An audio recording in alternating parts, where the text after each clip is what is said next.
తెలుగు భాషలోని వ్యవహారిక భాషను ప్రవేశపెట్టి నిఘంటుగా తయారు చేసి మారుమూల ప్రాంతాల్లో గిరిజన ప్రాంతాల్లో నివసించినటువంటి ప్రజలకి భాషను అందుబాటులోకి తెచ్చినటువంటి మహావేత్త, విద్యావేత్త, సాహిత్యవేత్త, అలాగే ఉపాధ్యాయుడు. ఆయన ఎవరో మీకు తెలుసు. ఎవరు?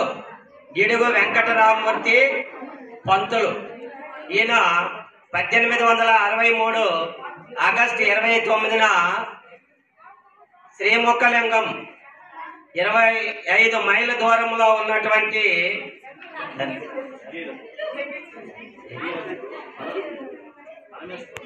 లోని ఆయన జన్మించారు. ఈయన తాలూకా తండ్రి వెంకటరాది, తల్లి అనేది వెంకమ్మ. ఈయన విద్యాభ్యాసం చేసినప్పుడే తెలుగు భాష పట్ల ఎనలేనటువంటి మక్కువని ఏర్పరచుకొని ఆయన కొంతకాలం ఉపాధ్యాయ వృత్తిని చేపట్టి ఆ తర్వాత ఇతర రాష్ట్రాల్లో కానీ జిల్లాలలో కానీ ప్రవేశించి ప్రజలకి అందుబాటులో ఉన్నటువంటి భాష అనేది తేవాలని ఈయనతో పాటు గురజాడ వెంకటప్పారావు అంటే జీవి అంటారు. గిడుగు వెంకటరామమూర్తి పంతులు, గురజాడ వెంకటప్పారావు వీళ్ళిద్దరు కూడాను వ్యవహారిక భాష పట్ల ఎనలేనటువంటి పరిశోధన అధ్యయనం అనేది చేసి దాని తాలూకున్నటువంటి ఆ నిఘంటువుని అప్పట్లో ఉన్నటువంటి కలెక్టర్ అయినటువంటి దర్జన్కి అప్పచెప్పడం అనేది జరిగింది. కానీ ఆయన కొన్ని రాజకీయ ఒత్తిళ్ల వల్ల ఆ తాలూకా గ్రంథాన్ని గవర్నర్ గారికి పంపించుకున్న కొన్ని సంవత్సరాలు అనేది ఆయన కాలయాపన చేశారు.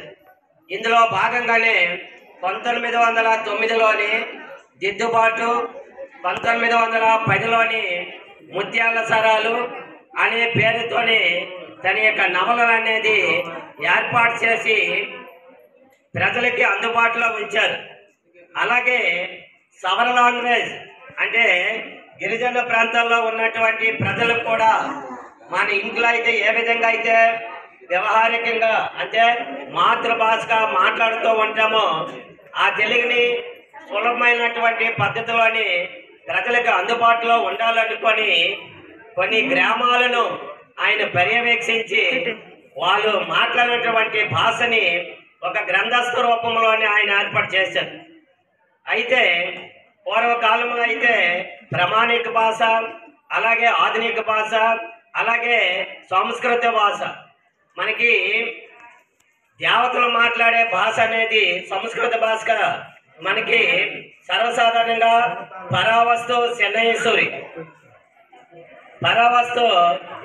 చెన్నైశ్వరి ఎక్కువగా ఈ గ్రాంధిక భాషని ఆయన గ్రంథ రూపంలో పెట్టేవారు. కానీ అది కొద్దిమందికి మాత్రమే అది అర్థమైంది. దానిని తెలుగులోకి తర్జునామా చేసినటువంటి అనువాదం చేసినటువంటి మహానాయులు ఎవరంటే ఉన్నవ లక్ష్మీనారాయణ గారు. ఆ ఉన్నవ లక్ష్మీనారాయణ గారు అలాగే ఈ యొక్క గిడుగు వెంకటరామమూర్తి పంతులు గారు, అలాగే వీళ్ళు ముగ్గురు కూడాను ప్రజలకు కూడా అందుబాటులో ఉన్నటువంటి భాషను అనేది తేవాలనే ఉద్దేశంతోనే 1917-13లోని అండర్ ది కమిషన్ అనేది ఏర్పాటు చేసి దానికి అనుకూలంగా దీనిని వ్యవహారిక వాడుక భాషలోకి తెచ్చారు.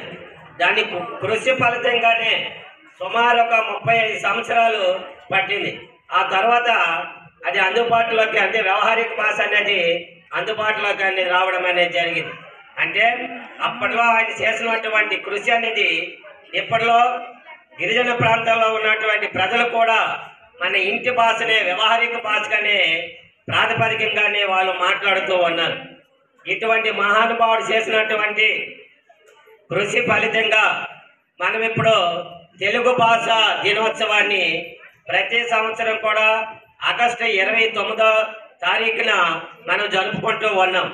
ఈయన చెప్పాం కదా ఏంటి, తర్లపేట అనే గ్రామంలోని పర్వతరాలపేట అనే గ్రామంలోని ఆయన జన్మించాడని. అంటే ఆయన చిన్నప్పటి నుంచి కూడాను తినడానికి కూడా సరైనటువంటి ఆహార పదార్థం లేక ఉండడానికి సరైనటువంటి నివాసం లేకపోయినప్పుడు కూడా ఆయనకి చదువు పట్ల ఆసక్తి అనేది, ఆకాంక్ష అనేది ఉండడం వల్లే కాకుండా ఆయన చదువుతో పాటు కూడా సమాజంలో ఉన్నటువంటి ప్రజలకు కూడా ఈ యొక్క భాష అనేది అందుబాటులో తేవాలని తెలుగు సాహిత్యం పట్ల ఆయన ఎనలేనటువంటి కృషి అనేది చేశాడు. ఆ కృషికి ఫలితంగానే ఇప్పుడు మనం దాని తాలూకా ఫలాలు అనేది మనము అనుభవిస్తూ ఉన్నాం. ఈ తాలూకా కృషి ఫలితంగానే ఆయనకి రావాల్సినటువంటి ఆంధ్ర సాహిత్య అకాడమీ కానీ, కేంద్ర సాహిత్య అకాడమీ కానీ, అలాగే ఇతర దేశాల్లో కూడా ఆయన కొన్ని అవార్డులు అనేది కూడా ఇవ్వడం అనేది జరిగింది.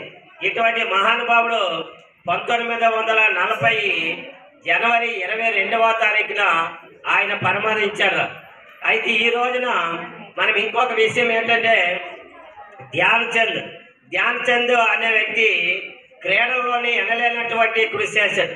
ఆయన తాలూకా జీవిత చరిత్ర ఏంటంటే పుట్టుక నుంచే కఠినమైనటువంటి పేదరికం అయినప్పుడు కూడా ఒక పక్క విద్యను అనేది అభ్యసిస్తూ ఉపాధ్యాయులు చెప్పినటువంటి పాఠ్యాంశాలను అనువదిస్తూ క్రీడల పట్ల ఆసక్తి చూపేవాడు. ఆ క్రీడల పట్ల ఎనలేనటువంటి కృషి చేశాడు. కాబట్టి ఈ రోజు కూడాను, అనగా ఆగస్టు 29వ తేదీని కూడాను క్రీడల దినోత్సవంగా కూడా జరుపుకుంటారని మీరందరూ కూడా భావించాలి. అయితే ఈ సందర్భంగా పాఠశాల ఇన్ఛార్జ్ అయినటువంటి వీరభద్ర మేసారు ఒక 2-3 వాక్యాలు మాట్లాడవలసిందిగా కోరుచున్నాం. మన పాఠశాలలో 2 దినోత్సవాలను జరుపుకుంటున్నందుకు ముఖ్యంగా పిల్లలందరికీ నా యొక్క ఆశీస్సులు, అలాగే ఈ కళా వేదికను అలంకరించిన ఉపాధ్యాయ మిత్రులందరికీ, ఉపాధ్యాయులు అందరికీ కూడా నా హృదయపూర్వక నమస్కారం. మరి విశిష్టమైనటువంటి ఈ 2 దినాలు కూడా తెలుగు భాషా దినోత్సవానికి కూడా నాంది ఎవరు అంటే మన శ్రీకాకుళం జిల్లాలో